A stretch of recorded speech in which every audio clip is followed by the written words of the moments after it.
High everyone welcome back to my YouTube channel. हजुरहरू सबैजना सन्चै हुन्छ होला है। अहिले भने चाहिँ म मेरो बहिनीको रुममा छु।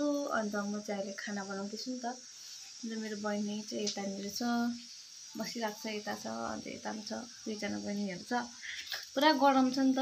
अन्त पुरा राति देखिरहेको छु कस्तो खप्पप भइरहेको छ, चिपचिपा खालको गरम भइरहेको छ यता चाहिँ हो। अन्त मैले सब्जीहरू खानाहरू चाहिँ के बनाउँदैछु भनेर देखाउँछु ल हजुरहरूलाई। यस्तै एकछिन मैले यहाँनिर मम्मीले पठाइदिनु भएको फर्सीको मुन्टा पकाउँदैछु हो।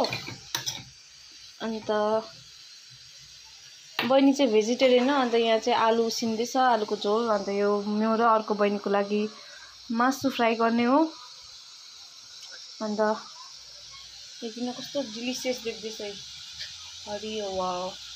यहाँनिर यो इस्कुसको मुन्टा चाहिँ पाकिसक्यो, फर्सीको मुन्टा चाहिँ पाकिसक्यो हो। म चाहिँ काँचो काँचो बनाउँछु, मासु फ्राई गर्दैछु। अन्त यता चाहिँ मैले आलुको झोल बनाइसकिसकेँ। अन्त खाना पाक्दैछ राइस कुकरमा। खाना खान थालेको हो। अन्त यहाँ सुप यता पनि खाँदैछ। यस्तै हो रुममा दुःख सुख। यहाँ सुप चाहिँ लगाएर खाने बेला छैन, त्यही भएर